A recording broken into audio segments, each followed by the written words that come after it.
this hour, the catastrophic Category 4 Hurricane Ida making landfall in Louisiana, with some of the worst areas of this system impacting coastal Louisiana right now. We have a live report from New Orleans in addition to the very latest forecast models here for you on Tracking the Tropics. Hey there, folks. JB Buno here with you live in your hurricane headquarters. Great to have, of course, Tracking the Tropics meteorologist Amanda Holly standing by with the latest here on what's coming in on this hour, at this hour here on Hurricane Ida here, set to become a tropical storm here in the hours ahead, but still a Category 4 storm here at this hour. Let's send things over to Jack Royer, joining us, everybody, from New Orleans, Louisiana. Jack, what's the latest out there?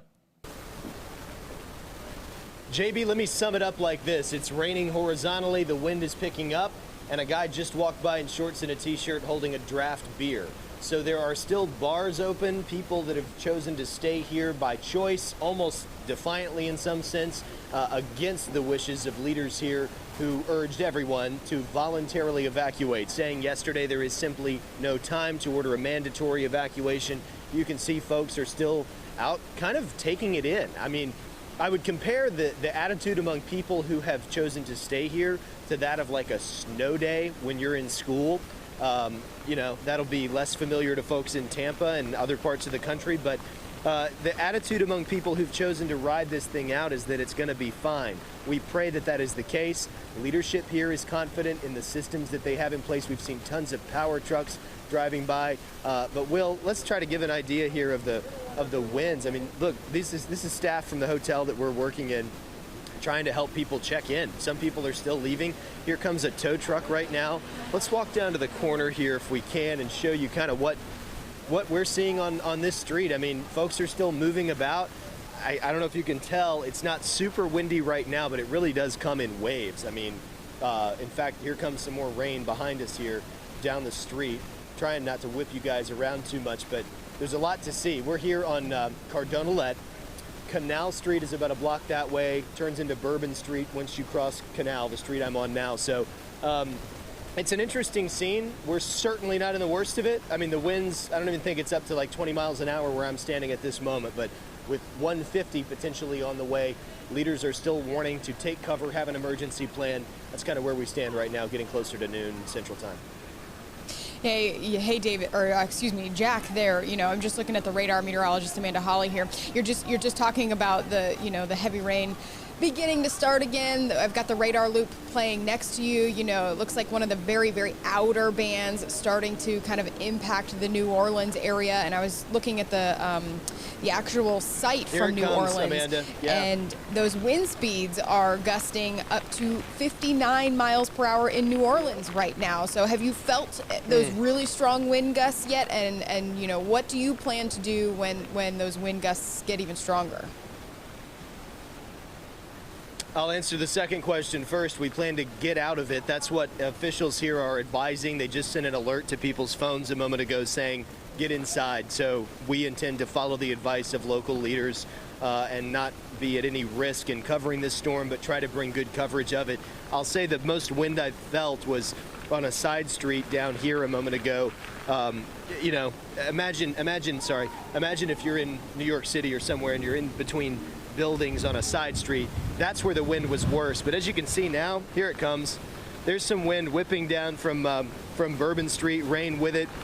Here's a guy. I mean, this is what we're seeing a lot right here, Will. Guys trying to get out of it. Whoo, man, that is fierce. And it's like we've been saying, not even the worst we're gonna see all day. You can tell, oh man, that is pelting rain, painful when it hits your face. And behind us, Will, let's turn around here. They're still trying to batten down the hatches here at this is a Holiday Inn, installing some floodgates, so everybody's getting ready. But Amanda, to answer your question, this, knowing it's not the worst, is still pretty bad to stand out in. We won't be out here much longer. We don't intend to anyway. But that's why leaders have sent that alert to the smartphones that lit up. We heard it in the hotel lobby a moment ago, warning people, get out. It's just simply not safe. Yeah, and I imagine the winds definitely fly through in between those buildings. It can actually accelerate even more so than just out in the open when it's kind of funneling through those buildings. So definitely stay safe out there. Hey, Jack, we have a question coming in from our social media audience here on Tracking the Tropics. And again, you can use any of the hashtags that we have here. We have a hashtag Hey Jack question coming in from Carrie here, asking, why do you think so many people are still out on the streets? Have you spoken to the locals? And you were just talking about, Jack, a moment ago that you saw somebody, just walking by with a beer there in New Orleans, Louisiana. So how many folks are you seeing? And to answer the viewer question from Kerry here, how many people are on the streets, and have you spoken to folks there? Yes, we've been speaking to a lot of folks who, and I'm going to step under some cover here while I answer that question. We've spoken to a lot of folks who, like I said, I use the word defiant. I think people are feeling like they're not going to let this hurricane beat them, so to speak. We saw some boarded up businesses, and while I answer this, we'll just sort of show you the current conditions. We saw some boarded up businesses that had painted names of previous hurricanes on the wood and written, go away Ida, things like that. So, I mean, I think there's a sense of we're all in this together. It's unique in covering natural disasters that I've covered in my career. It does have a way of bringing together people that few other things do. And I think that is the attitude among people who've chosen to or have to be here for some reason. Obviously, there are hardworking staffs at the hotels in the French Quarter who have to be here to do their job. And thank goodness for that. We couldn't be here covering this without them. So, not everyone has the option to leave in some cases. And I think that's worth remembering. But as far as the guy walking by with the beer, for example, I think there's also a bit of an attitude that they're not going to let this affect them more than it has to. But I will say, I do think people are putting safety first, taking precautions. It's not like anybody is saying, I'd love to get swept up by a hurricane. People are taking this seriously. This is a city that's very used to having to deal with weather like this, with moments like these. And you've noted it numerous times on your broadcast, but 16 years to the day since Hurricane Katrina. Even people who were too young to remember that or were not here then know the importance of that anniversary and understand the severity of this storm too. Jack, before we let you go, we got a lot of commenters joining us here and monitoring a lot of comments from a lot of different Facebook pages here. A lot of folks watching here from New Orleans, Louisiana. Again, Jack Royer joining us there, everybody on the right side of your screen. Jack, a lot of folks that are just asking what your plan is now, your procedure. Of course, a lot of folks just wishing you the very best, making sure that you're staying safe out there, in addition to all the folks that are out there on the streets of New Orleans, Louisiana. Why don't you just kind of really quickly, before we let you go, walk us through what you're going to be doing over the next couple of hours and how you're going to be staying safe there in New Orleans. Well, we're fortunate to work for a company that puts safety first, as so many do during these situations. So photojournalist Will Rains, who's working with me, we're a team down here. We're going to duck into our hotel lobby in just a second and try to ride this storm out there. We feel very safe there with the hardworking staff. So our plan is to just sort of watch, let the meteorologists handle the radar images, the live cameras we have that can be unmanned across this region that you can utilize, and all of our other affiliates can too. Then once things settle down this evening, we'll begin doing some more reporting for our affiliates across America. But for right now, we're going to take the advice that we're telling people to take, which is get out of this wind, don't put yourself in harm's way, and quite literally, as soon as we're finished speaking in a few minutes, we're going to head back in and get out of this stuff for a minute. In fact, Jack, we'll let you get to it. Everybody, again, Jack Royer joining us, everybody from New Orleans, Louisiana. Thanks as always, Jack, and be safe out there. Back here with you live, folks, with meteorologist Amanda Holly here with you live on Tracking the Tropics. We're going to get to your questions now. You see it here on the bottom of your screen, a meteorologist Q&A here. We're going to use any of the hashtags that you see on your screen. We're going to be bringing in meteorologists as they arrive here. A lot of them are on the air right now, helping keep folks in Louisiana and New Orleans safe. So as they are able to come in and join us here on Tracking the Tropics via Zoom or FaceTime, we'll be able to bring their expertise and their experience to you. But let's get started here. Sonia Evans here was just saying here a short time ago, hashtag Hey Jack, thank you for doing your job and please be careful. Thank you for the information. Christopher Fox here, hashtag Hey JB, praying for all in Louisiana. So there's press conferences currently going on here right now that you can watch elsewhere on whatever app, website, or social media platform that you're watching on right now. But Amanda, let's get over to you. What's the latest with what's happening here on radar with Hurricane Ida? So just within the past 20 minutes or so, maybe even the past 30 minutes, the northern edge of the eye wall, where we're seeing those strongest maximum sustained winds, is now moving onshore in Port Fourchon in southern Louisiana. And there are several live cameras from across the area. There are storm chasers down there, and the water is rushing in. The winds are very, very strong, and the conditions are downhill. They're not going downhill, they're downhill at this point. I want to read some of the latest updates from the National Hurricane Center that we got at noon, the 12 o'clock Eastern advisory. The northern eye wall's moving onshore. They are getting reports at the southwest pass of Louisiana recently reported a sustained wind of 89 miles per hour and a gust of 104. And then we're also talking about within the past hour, sustained winds of 44 miles per hour and a gust to 60 miles per hour was reported at Lakefront Airport in New Orleans. And those have since gone up. The latest gust that I have seen in New Orleans is up to 59 miles per hour. So that is well into the tropical storm force range, and it's only going to get a little bit stronger. I wouldn't be surprised if the New Orleans area saw gusts into the hurricane force range. Again, those tropical storm force winds from 40 miles per hour up to 75, they extend 150 miles out from the center of the storm, the tropical storm force winds. And then the actual hurricane force winds, 75 miles per hour and above, extend out about 50 miles from the center of the storm. Let's check in with David Yeomans, KXAN chief meteorologist. Okay, great. So we'll just ignore him. And for the record, can we get your first and last name also spelled out? Okay, Michael Nettie, Michael Niette. Great. Call me Mike. Tell me how long you lived here, Mike, and how you're feeling about the storm coming in. We've lived in this house probably about going on 4 years right now, but it's originally my in-laws' house. This house was built in the early 1930s. It's an all cypress house. Even if you look at the roof, even the roof is all cypress underneath all of that, so 5/4 cypress. So this is a total wood house, which is built in the old style. So as far as safety or, if I'm scared to stay here, no. Because this house has been through many storms. It's been through Katrina, Rita, Gustav, all the old storms. So we feel pretty safe here. I sure hope you're right, and I know what you mean about Cypress being strong. It sure is. Now, I got to say, as a meteorologist, Katrina was a Category 3, and it wasn't a direct hit here. Yeah. Gustav was a 2. Rita, I don't remember what it was here. But this is going to be possibly the strongest storm to ever hit the state. Yes. So how do you guys feel about that? Well, I mean, like I said, we're comfortable with the house. My concern is wind. If we get 150-mile-an-hour winds over here, yeah, we could have some roof damage. But for structural damage, I don't think I would have structural damage. May blow shingles off, because that's just regular shingles up there. And that happened during Rita or Gustav. One of the two, we lost shingles on this side. Because the bad thing about up there, if you see that wind can come down off the government tower, and when it comes down, it's going to swoop back up. And that's what happened to us. It was Gustav. That happened to us, Gustav. So we lost all the shingles on that side, on the north side of the house. So a possibility that could happen again. And I guess that's another reason we really wanted to stay here, because at Gustav, we left and went to Shreveport.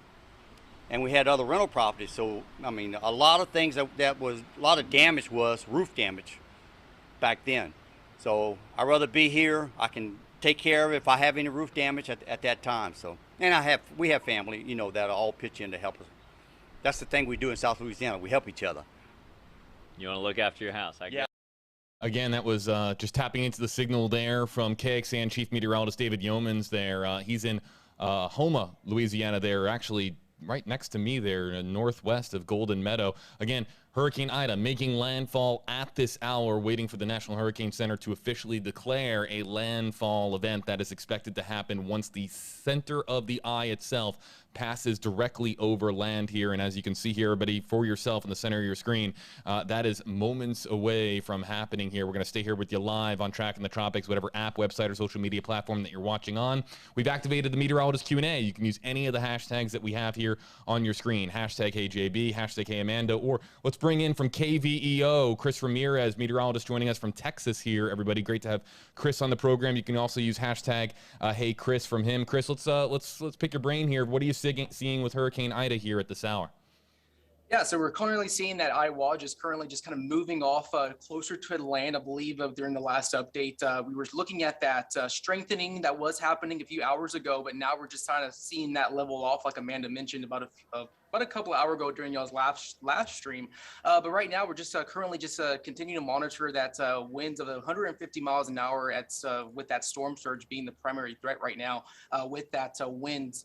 That life-threatening wind being the case. All right, let's start to take some of the questions coming in here, folks, in the Facebook Live comment section across a lot of different Facebook pages. Now, I'll be fielding some of those questions that we have coming in with hashtag AJB, hashtag Amanda, hashtag Chris. The experts are on the right side of your screen. They're the meteorologists here, folks. Amanda and Chris joining us here. Everybody, as we focus in on now a landfall event imminent here with Hurricane Ida. Let's get to this one here from Lachey Cameron, WJTV's Facebook page in Jackson, Mississippi, asking about Terry, Mississippi, and we can start to highlight some of the communities here, folks, and that's really just outside of Jackson. So some of these more inland spots now, Amanda, are going to start to feel the impacts here in the hours ahead.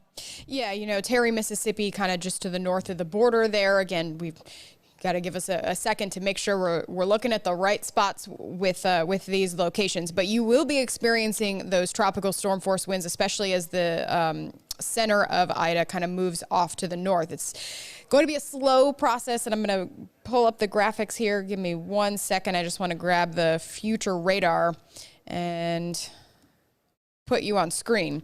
There we go. So as we go throughout the day today, you're going to see some of those bands extend farther to the north. It's going to be gusty. You're going to see the heavy rain come through, and then it might get a little bit better. But as we go through the overnight hours, those conditions will go downhill. And then as it passes up through central Mississippi, the rain's going to get steady and it's going to get heavy. The tropical storm force winds between 40 and maybe gusting up to 60 miles per hour. That's going to lead to some trees down and some power outages throughout the morning hours on Monday, and then conditions will be improving for you Monday afternoon. Let's show you a live picture here from Houma, Louisiana here, as I've been told that this is Houma, Louisiana. So these conditions just coming in here a moment ago, this feed coming in here just a moment ago. So there you can see some of the rain coming down, some of the early impacts here from Hurricane Ida. Let's get to Alicia Thomas, WJTV's Facebook page, joining us from the same area. Hashtag Amanda, hashtag AJB. The wind force, will it be considered dangerous for those who are in double wide trailers, specifically in the Brandon, Mississippi area? I'll bring Amanda and Chris up here to talk about this one. We talk about some of the manufactured homes and some of the dangers that are associated with trailers as far as tropical storms and hurricanes. Amanda, would you like to start here with the question from Alicia? Unfortunately, being in a mobile home during any kind of severe weather situation is never a good idea. Whether the sustained tropical storm force winds reach you, it's really going to be more of the tornado threat. If you are on the right side of that storm there, you're going to have the threat for an isolated tornado. And just in that brief moment, that's when you could see that potential damage. So, the storm itself may not be terrible for a mobile home, especially the farther away from the center of the storm that you get. But again, it's going to be that isolated tornado threat that you get with the tropical systems. And being in a mobile home is never a good idea with that. So, sorry, just pulling up the Brandon location. That's just outside of the Jackson area. And I do think that you will be in that area with the potential isolated tornado threat. Chris?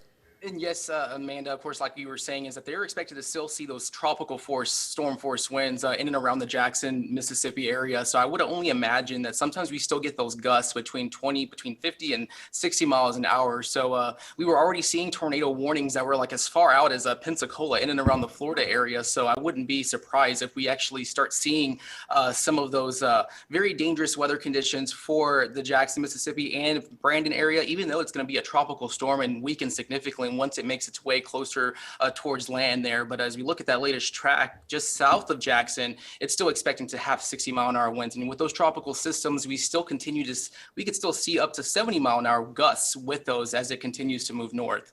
Let's get to this one here. Actually from Lexi Marie, KLFY's Facebook page. Saw the folks joining us in Louisiana, Lafayette, Louisiana. Hashtag KJB. When will it hit New Iberia. We've had a lot of viewers on stream here, Amanda, joining us from New Iberia, asking specifically about that area. And, you know, wow, look here, everybody, look here at radar. You can really see some of the lightning strikes now picking up there towards the eye wall of the storm there.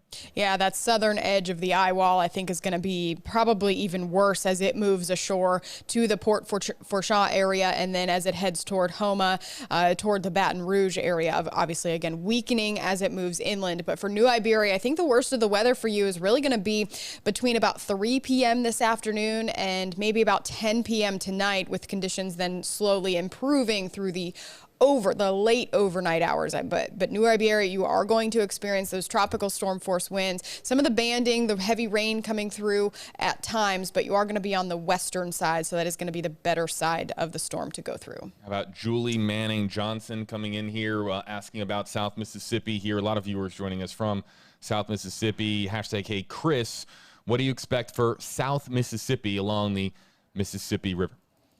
Yeah, so we're still, I mean, of course, South Mississippi is still on that storm surge problem. I mean, we see that storm surge being the case, the major case, especially for the west or the eastern portion of that hurricane. So as a mouth of the Mississippi, I would imagine that we could still continue to see some of that flooding still continue to be the case as the current track there, as it continues to move off towards the north, towards Natchez and just to the Louisiana Mississippi state line there. We can just imagine that we could definitely still see that flooding threat, as well as that rush of sometimes the water will probably start rushing inwards from the ocean with that storm surge. So I can imagine that we could still see some potential storm surge issues for that area. How about this question coming in here? Gulf Shores, Alabama. We haven't really talked too much about Alabama here, but Samantha Widener Heel, hashtag HJB, what is it looking like for Gulf Shores? That's the Alabama Gulf Coast, Amanda. And really, I mean, when you look at it from where you are right now and how large geographically the system is right now, and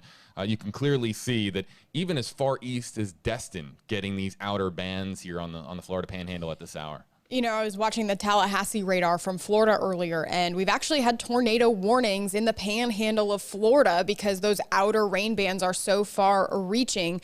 So yeah, the isolated tornado threat does extend through Gulf Shores and in through the Pensacola area, even as I would say maybe not quite as far east as the Tallahassee area. But Gulf Shores, you're going to be just on the edge of those sustained tropical storm force winds. So right now what you're looking at is the wind field of Ida, and that outer green shade, that's the 40 mile per hour up to about 55 mile per hour winds. And you're going to be just on the outside of that. So sustained tropical storm force winds, it'll be questionable for you, but gusts into the 40, 50 mile per hour range with some of those outer bands coming through, certainly not out of the question, and the isolated tornado threat. Let's talk about something that our commenters are noting, that Jack noted on the live report there from New Orleans here a moment ago, and also from David Yeoman speaking to a person, a gentleman, a homeowner there. It's actually a homeowner right here now on the center of your screen as they're playing back portions of this interview here on the feed.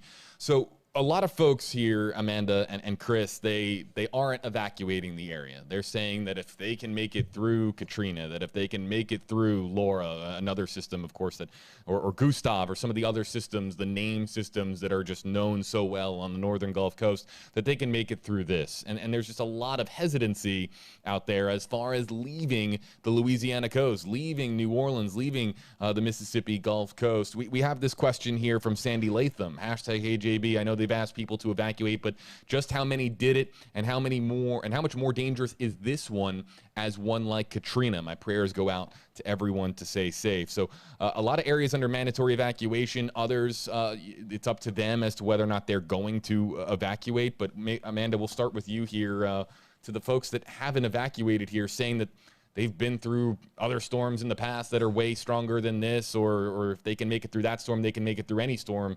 What do we say for commenters like Sandy in the comment we just had here a moment ago? You know, as a meteorologist, we can only tell you the information as it's happening, right? We can tell you the forecast. We can tell you what you can expect to see and feel as these storms move ashore. And then it's up to you at home. It's up to you to decide whether, if you're under a voluntary evacuation, whether your structure that you're in is going to be safe from both the surge and the wind. You got to remember, those evacuations that are issued, the mandatory and the voluntary evacuations, those are issued for the water, the storm surge.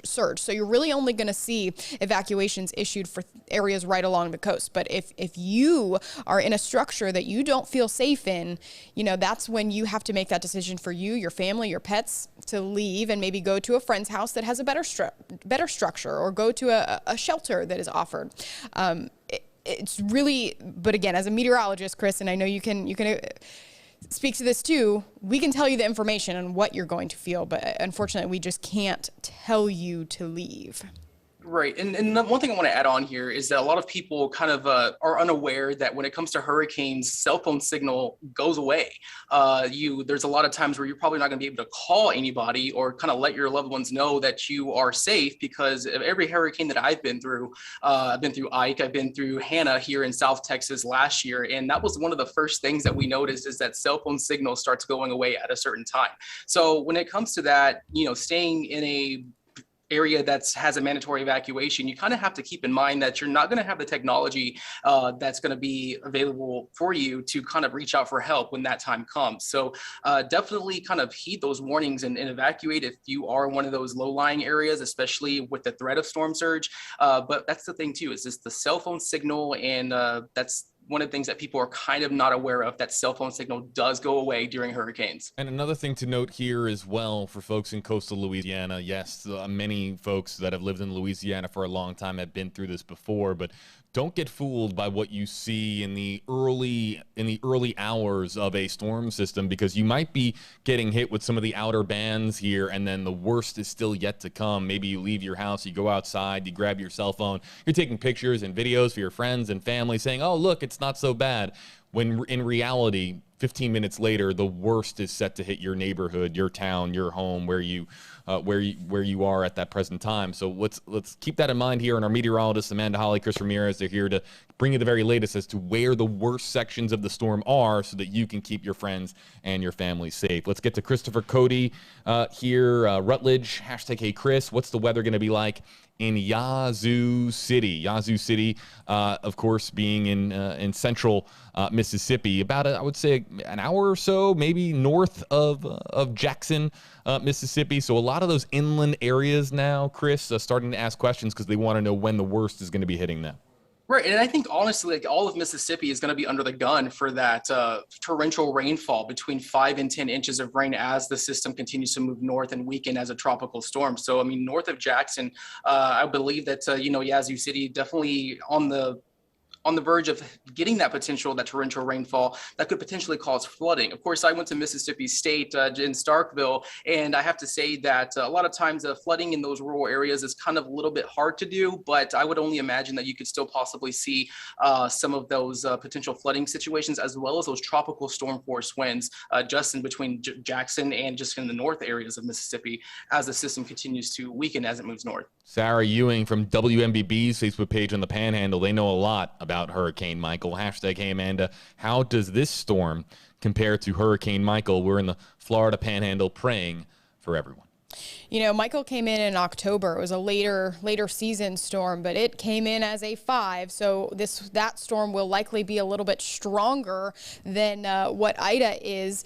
And actually, just looking, it looks like we just got an update from the National Hurricane Center here. The pressure has come down again. Look at that. So we have top right-hand portion of your screen here, folks. A 1255 advisory just dropped. These graphics here on our system, they auto update. So a 1255 advisory coming down here seconds ago. You saw it update here on your screen. So is there anything noteworthy, Amanda, in this special advisory that was just put out by the National Hurricane Center? I'm going to read it right here along with you guys at home. Extremely dangerous Category 4 hurricane Ida makes landfall near Port Fourchon, Louisiana. So the Port Fourchon area is in the eye. So it is calm there at this moment, but they were just experiencing those 150-mile-per-hour winds with higher gusts, and they're calm at this point, but it's going to get even worse as the backside of the eye wall comes through. So landfall has happened. the National Hurricane Center has declared that at Port Fourchon, Louisiana. Again, going on to read what they have to say about this landfall. NOAA Doppler radar imagery indicates that the eye of Ida made landfall along the southeastern coast of Louisiana at around 11:55 Central Time. Data from the hurricane hunters and radar indicate that the maximum sustained winds at landfall were at 150 miles per hour here. So that is the official landfall right now. Now, months from now, when they go back and look at all the data, hurricane hunters, keep in mind, they're still flying through the storm. There is a team, a landfall hurricane hunter team that will fly through this over the next couple of hours as well. When they go back and look at all of this data, we've seen it with a couple storms in the past. They may increase the wind speeds at landfall, but for now, the official landfall is a Category 4 storm with 150 mile per hour winds, the same maximum wind speeds that Hurricane Laura made landfall near Lake Charles just last year. Amanda, if we can here, let's see if we can get into the graphics here and show people where on a map Port Fourchon is. And it's, we've been talking about some of these areas here, Gray, Louisiana. We've been talking about Grand Isle and Port Fourchon. I mean, it's just a little tiny area here to the west of Grand Isle Beach there, and really one of the southernmost points of coastal Louisiana. So not surprised to see that be the official designated landfall event of Hurricane Ida here. So there you see it, Amanda, in the center of your screen, and you would hope that everybody now looking here in the center of your screen here, folks, near Grand Isle, and you can see the worst of where this storm is, likely where some of those max winds of 150 miles per hour are. You're hoping here that just about everybody here in this section of coastal Louisiana has evacuated, Chris. Yeah, of course, looking at the situation, you're seeing that eye wall just continue to move over land, but I want to pay close attention to what's going on in Grand Isle, Louisiana, just to the northeast of there, is when you get those mesovortices of those very strong, the strongest type hurricane winds that usually come through. So that's one of the things is that, of course, the eye wall, very calm, very clear in Port Fourchon, but of course, just to the northeast of their Grand Isle, they're about to deal with some catastrophic and life-threatening, damaging winds within the next, possibly as of now, maybe. And Amanda, I'll ask this question here because I know we're going to get it from our audience here, our Tracking the Tropics audience here, eventually, talking about what it's like right now in Port Fourchon. As Chris just noted here a moment ago, likely quite calm here in the eye itself. On the outside of that eye wall, of course, some of the worst winds that we have here currently with Hurricane Ida. But if you're in the center of this, right there on Louisiana coast, right there in Port Fourchon, we're hoping no one's there. We're hoping it's a ghost town. We're hoping it's deserted and completely evacuated. But if you were, what are the conditions like inside the eye of a storm this magnitude? So a couple different things to note. If you're in the eye right now, it's calm. Those winds are not moving. You're seeing the blue sky above you. There's probably birds flying around because they're smart. The birds, they actually stay in the center of the storm and they go with it, because if they try and fly out, well, they're going to get hit with those 150 mile per hour winds. It's calm. You're seeing the sunshine, but on the ground itself, that storm surge is upwards of 12 to 16 feet. So you're seeing that water, the Gulf of Mexico water, is now 12 to 15 feet above what it would normally be on the ground there. So you're still dealing with the storm surge, but in terms of the winds, it's calm. How about this question? It's right on cue here from one of our Tracking the Tropics audience members, Amanda Walker Clemens, joining us from WKRG's Facebook page in Mobile, Alabama. #KJB. Have any more tornadoes been spotted? And really, at this stage in where we are, Amanda, tornadoes possible, spin up tornadoes possible. Water spouts are entirely possible here in coastal Louisiana. Correct me if I'm wrong, but this is when we're starting to see now some of the most dangerous aspects and components of this system moving ashore and impacting some of those coastal Louisiana areas. Yeah, so I believe there have been 1 or 2 tornadoes been reported. I know we had some warnings earlier of possible tornadoes on the ground, and this was actually in the western Florida panhandle near Pensacola. There was a couple of warnings that I was tracking earlier. So what you're looking at right now is actually Tallahassee radar, and those bands of rain moving through there as well, even all the way up through Dothan, Alabama. So the tornado threat extends this far off to the east. So, I haven't heard of too many reports of tornadoes at this point, but going through tonight and all the way through the middle of the week, it's possible. How about this question from Rose Simmons, KLFY's Facebook page? Hey, Chris, maybe you can hop in here from joining us here from Opelousas, Louisiana. What do we say here for Roe and where they are at this stage of where Ida is positioned here on our maps? Amanda, you want to hop in?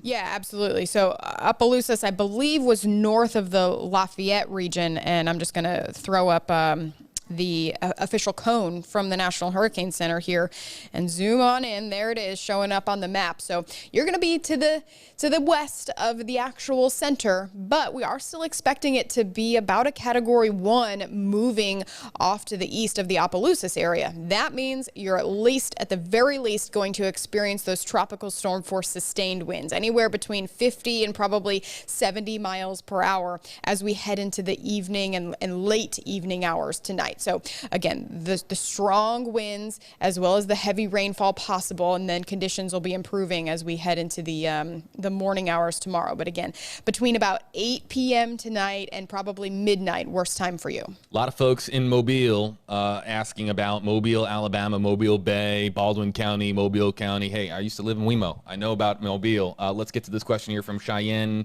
Kennedy from WKRG's Facebook page, #HeyJB, #HeyAmanda. What can we expect in Mobile for the next couple of hours? Chris, Amanda, Mobile still, I would imagine, seeing impacts here at this hour. Yeah, and what I just want to go ahead and add on here is that, of course, we're seeing those possible tornadic type storms well off towards the east of the center of the storm there. So I would imagine that if you are in Mobile or in Alabama, that you are getting the threat from those tornadic type situation for the next as this storm continues to move off towards the north there. But I know there's a couple of flash flood warnings and watches that are currently in effect for that area. So of course, not only do you have to realize about the flooding threat, you have to also have that tornado threat for folks in Mobile and Alabama. Yeah, right now you're looking at the radar, just the loop over the past few hours, and those heavy rain bands have already started to move through. So again, you're getting that heavy rain passing through with those rain bands, off and on heavy rain, but the winds are gusting. You're just, the Mobile area specifically, just outside of the actual sustained tropical storm force winds, but those gusts are well into the 40 and 50 mile per hour range in some of those stronger bands. Again, meteorologists Amanda Holly, Chris Ramirez joining us from South Texas here, everybody. Spending some time here with us where they're watching, this storm go idly by as far as the Texas Gulf Coast. When we were originally talking about Invest 99L, back when it was Invest 99L, and then eventually, of course, becoming Tropical Storm and then Hurricane Ida, this was a system that originally, could have impacted the Texas Gulf Coast, but for all the folks in Texas, very fortunate for them, of course, the system not impacting the Texas Gulf Coast and some of the communities there, like Houston, Texas. But Chris, joining us, everybody from Brownsville, Amanda and I here with you in Tampa, Florida, in your hurricane headquarters here. The meteorologists that are in Louisiana, Mississippi, and even southern Alabama, they're all on the air right now, and they've been on the air for quite some time, providing that crucial potentially life-saving information for folks on the ground in those respective television markets. So all those broadcast meteorologists, we salute them. They do incredibly tremendous work. If the storm was hitting Brownsville, Texas, I'm sure Chris Ramirez would be on the air right now. If it was hitting Tampa, Florida, I know that Amanda Holly would be on the air right now. So we're going to get to some of the questions coming in here in the meteorologist Q&A portion. You can see there that we've activated it there on the bottom of your screen. You can use any of the hashtags on your screen to ask a question to one of our meteorologists. I'm fielding some of the questions alongside digital content producer Heather Monahan. We're trying to get to as many of the questions as possible in some of the key areas: coastal Louisiana, coastal Mississippi, inland areas of Louisiana, Mississippi, coastal Alabama as well, even sections of the Florida Panhandle. We're tapping into a lot of different Facebook pages to answer as many of your questions as possible. As again, for the breaking news, Hurricane Ida making landfall in Port Fourchon, Louisiana there, one of the southernmost points of Louisiana. Now the storm and some of that serious areas, those serious areas there around the eye wall, moving inland, sort of towards Louisiana, towards New Orleans, into some of those more inland counties here. Let's get to this question here from Nathan Myers, WJTV's Facebook page, asking about what's the weather going to be, #KJB, what's the weather going to be in Florence, Mississippi? And again, a lot of folks joining us from the Jackson, Mississippi area in central Mississippi. Chris or Amanda, would you guys like to hop in here and take the question here from Nathan? Sure. I'll go ahead and start. Of course, so like I said earlier, it's I think all of Mississippi is going to be under the gun for some of that torrential rain from this system as it continues to move off towards the north. Of course, portions this could still be a tropical storm as it makes its way north to the Jackson area. So it's one of those things is that potential flooding. And I know a lot of rural areas in Mississippi don't really experience flooding that much, but of course, those tropical storm force winds, there's a lot of trees, a lot of forest in and around Mississippi. So you're going to have to be aware of the potential hazard, what those winds could do to the trees across Mississippi, as well as the power lines. So there's probably going to be a good case for folks in and around Mississippi to deal without power, as well as looking around and being aware of how close you are to the trees in and around that state, as they are going to continue to be dealing with those tropical storm force winds for the next few hours. Yeah, I think that, it's going to maintain that tropical storm status as it makes its way toward the Jackson, Mississippi area, which is near where Florence, Mississippi is. But I think, I agree with you. The flooding threat, the power outage threat, the isolated tornado threat, that's going to be the biggest thing going forward into late tonight. And you can see the timestamp here. Monday morning, we're still going to be dealing with this. It's not going to be past the Florence area until late Monday morning, as again tomorrow. I'm really glad we had this question come in here from Roxanne Norris, #Hey Amanda. How fast is Ida moving? We have talked a little bit here in the last couple of hours about movement speed as far as Hurricane Ida. Now you see it there, right there in the center of your screen. You see movement speeds northwest at 13 miles per hour. This is let me just say this. If this speed was considerably slower, let's say half that, let's say 5 miles per hour, and we were talking about a landfall that was going to occur in the dinner or evening to night hours here this Sunday, August 29th, this would be a nightmare scenario. The movement speed here, Amanda and Chris, very fortunate that we have a movement speed that's in the double digits, because if it was slower and if it was sitting over southern Louisiana and just churning and spinning and all of that wind gust activity, all the torrential rain that we would have, this would be even more catastrophic than what we're talking about here right now. Yes. Yeah, and go ahead, Amanda. I was just going to say, I agree. The nice thing, it didn't slow down too much on approach to Louisiana, and that's good for a couple of reasons. One, it's not going to sit over those warm Gulf waters anymore and strengthen. Two, the faster it can get in, you hope the faster it gets out. But unfortunately, just looking at the cone here, we are expecting that slow down in the forward motion. So we're going to see the 13 mile per hour go down significantly. And you can see the timestamps that are on your screen. And Chris, we're going to be dealing with this all the way through at least tomorrow evening as a pretty significant storm through Mississippi. Right. And about when this was over land about earlier, within like an hour or two ago, it was moving at 15 miles an hour. So now we're seeing those speeds moving north at 13 miles an hour. So that's a sign that this system is definitely slowing down as it's slowly making its way over land. Yeah, and I'm just going to kind of put on the distance here as it makes its way on land and then possibly by early tomorrow morning. So a little less than 24 hours from now, it's going to only move about 184 miles, whereas, it crossed the Gulf of Mexico in just a couple of day time frame. It wasn't very long at all. So we are going to see this slow down, but luckily it's not over water. How about Colby Jackson, #HeyJB, #Hey Amanda? What about Baton Rouge? So Baton Rouge, you guys are kind of right in that bullseye for where the center of the storm is going to be making its way. I'll take off the measurement there and zoom in for you. And you can see you're basically right along the center line, and it is going to maintain that status of at least a Category 1, if not a Category 2, moving over the Baton Rouge area. That means you can expect those sustained winds somewhere between the 90 and 100 mile per hour range. Not out of the question for you guys in Baton Rouge, along with the very heavy rain. And this is going to be in the evening time, so kind of right around 8 p.m. through about 10 p.m. That's probably going to be your worst time frame there in Baton Rouge. So the high winds, the very heavy rain, and the localized flooding threat is going to be big for Baton Rouge. What we're going to try to do here, folks, we're going to do our very best to pick up the pace on some of these questions. We have a lot of questions coming in here from a lot of different Facebook pages. And for folks that are repeating the hashtags, we really appreciate it. Appreciate the patience that you're showing, because we're trying to get to as many of these as possible. Again, use hashtag Hey Chris, hashtag Hey Amanda, hashtag Hey JB, and we're adding comments here to the queue to get to as many of these comments here as possible. So if you've used the hashtags, we thank you for that, and we're trying to get to as many of these as possible. So Chris, Amanda, we'll try to go a little bit more rapid fire here as far as getting to as many as possible. How about Grayson Lacey Nall from WKRG's Facebook page, joining us, everybody, from the Alabama Gulf Coast, asking about Deatsville, Alabama. Will me and my family be okay in Deatsville, Alabama? We haven't heard much about Ida.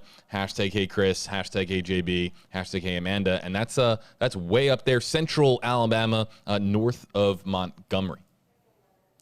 So central Alabama there, I think you're going to be safe from those sustained tropical storm force winds. But as we get into tomorrow timeframe, midday to late afternoon, you're going to be dealing with the eastern side. So that means you're going to deal with bouts of heavy rain, not necessarily significant rainfall to cause too much flooding.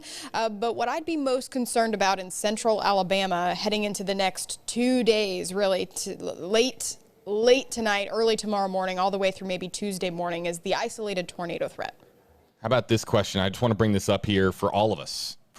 Amelia Vidrine Smith from KLFY's Facebook page, correcting us on the pronunciation there, because we have heard a couple of different pronunciations as far as the landfall location. We're going to say it now. Hashtag AJB, it's Fushan with a silent N there. So Fusha, Alabama. I think I was saying the R earlier, and I think you're right. It's Fusha. Right, and I didn't know if the R was silent or if the N was silent, but again, just because this is a very remote area of coastal Louisiana, hashtag HJB, it's Fusha with a silent N there. So big thanks to our commenter for clarifying that. And let's get to this one here from April Salinas from WJTV's Facebook page, hashtag Hey Amanda. What does this mean for the people of Vicksburg, Mississippi? Should people leave Vicksburg? A little bit west of Jackson here, Amanda. So should people leave, again, we evacuate people for the water, the storm surge. And obviously Vicksburg is way far inland. You guys are right on the edge there, though, of the Mississippi River.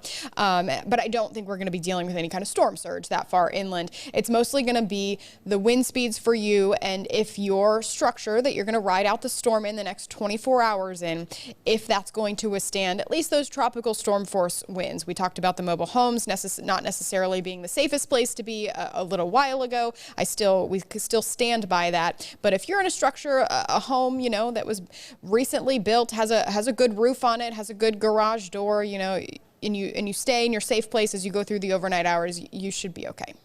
Chris, I know that we're going to be moving on to our next featured meteorologist here before we let you go. Joining us again from KVEO in Brownsville, Texas. What are you watching for here in the hours ahead with Hurricane Ida? Yeah, it's just what's going to happen with New Orleans. That's one of my, the main concerns here is it's going to be the ultimate test to see if the levee system's going to hold up in terms of that rain, the post-Katrina there. So, of course, a lot of folks are dealing with that scarring of Katrina, what it did 16 years ago. But now it's one of those things, just seeing how the city has improved by then, and definitely seeing how the infrastructure has improved since Katrina. That's one thing that I'm going to be looking for in the next few hours as that storm continues to move off towards the north. Chris Ramirez joining us from Brownsville, Texas. Thanks a lot, Chris. We'll let you get to it. Again, Amanda Holly here with you live, everybody, on Tracking the Tropics. Amanda, let's kind of reset for our audience that's just kind of logged on here in the last few minutes. Where are we at with Hurricane Ida? We have officially had landfall in southern Louisiana in Port Foucha. That came in just before the 1 o'clock hour, 12:55 Eastern time specifically. And those sustained winds were at 150 miles per hour. They still are. You can see the latest advisory there on your screen. It is headed off to the northwest right now at 13 miles per hour. We are expecting it to slow down. The New Orleans area specifically, we're looking at those outer rain bands really starting to get a lot steadier. So the heavy rain is going to be pretty steady from here on out. And I just looked at the latest gust that they recorded at 61 miles per hour. So that's strong tropical storm force wind, a gust again of 61 miles per hour. I expect that to get stronger. The gusts in the New Orleans area could reach hurricane force winds. I'm not ruling that out, but the sustained hurricane force winds, I think that you're going to be right on the edge of that in New Orleans. I think that those those sustained strongest hurricane force winds are going to take a path from Port Fourchon, where it's at right now, all the way through the Homa area and up toward the Baton Rouge area. And again, it's going to slow down. So right now, it's just on the coast there. It's going to move through Homa as we head into maybe the early afternoon hours, and then the Baton Rouge area not until about 8 p.m. tonight. Again, JB Buno, Amanda Holly here with you live. For folks that have just joined us here, everybody, on Tracking the Tropics. If you've never been with us here before, we're here to help you. We're here to answer as many questions as we can. Whether you're joining us from a northern state, somewhere in the Northeast, or maybe on the West Coast, and you know people here in the impact area of Hurricane Ida, and you want to know about a particular community where your friend or your family member lives, or if you're joining us from the impact zone itself, you can use any of the hashtags that we have here on your screen. We're going to be tapping into more meteorologists coming up here, everybody, on Tracking the Tropics. You can use hashtag Hey Amanda, hashtag Hey JB, and we'll try to get to as many of your questions and comments here as possible. Leslie Miller, WKRG's Facebook page, joining us, hashtag Hey JB. We evacuated from Foley, Alabama. When will it be safe to return to Foley? Will it be on Monday, perhaps? And so we've had evacuations from as far west as the Louisiana Texas state line there, all the way as far east as the Alabama Gulf Coast, as far east, really, I'm sure, as the Florida Panhandle, maybe as far east as Pensacola. People just that do not want anything to do with Ida that have left. Amanda, when is it going to be safe for them to come back to their homes, to their communities here in the on the northern Gulf Coast? Yeah, I think Monday would be a good bet there. So I'm going to walk you through what it's going to look like as we go through the next 24 hours. So right now it's at Sunday at 1 p.m. And then as we roll through slowly the next 24 hours, you can see the storm slowly making its way inland. This is Monday morning, and then tomorrow at 1 p.m. So Monday at 1 p.m. Listen, the rain is not going to be over. You can see that there are going to be two of those trailing rain bands lingering all the way through Alabama and even in through the western portions of the Florida Panhandle. Those are going to contain some very heavy rain and can't rule out an isolated tornado threat. The winds are still going to be coming onshore, so that's going to keep those tides extra high, but the storm surge threat is really going to be lower the farther Ida goes in. So, the later you wait for Monday afternoon to head back home, probably the better, but you should be okay tomorrow. Again, JB Buno, Amanda Holly here with you, everybody, on Tracking the Tropics. We've got more meteorologists. I believe we have Keith Monahan who's going to be joining us here in just a minute or two. Let's get to this one here from Tori Gartman, KLFY's Facebook page, hashtag HeyJB. Evangeline Parish expectations. Thank you again, joining us from the KLFY Facebook page. That's the television station, our sister station there in Lafayette, Louisiana. What do we say here for Tori Gartman's comment here, Amanda? What you can expect there is you're going to expect those at least tropical storm force winds. I would expect gusts into the lower hurricane force range, so maybe 80 mile per hour gusts there in the Evangeline Parish. Evangeline Parish, yes. And that's not going to be until later tonight. Again, we're expecting the slow down. So you can see it's not that far away from you now, but I think the worst weather for you is probably going to happen between about 7 p.m. tonight and about 10 p.m. tonight. You see that we're in the meteorologist Q&A, hashtag HeyJB, hashtag Hey Amanda. I know folks are probably sick of hearing me say that over and over again, but we're constantly always engaging a new digital audience, always bringing in new meteorologists.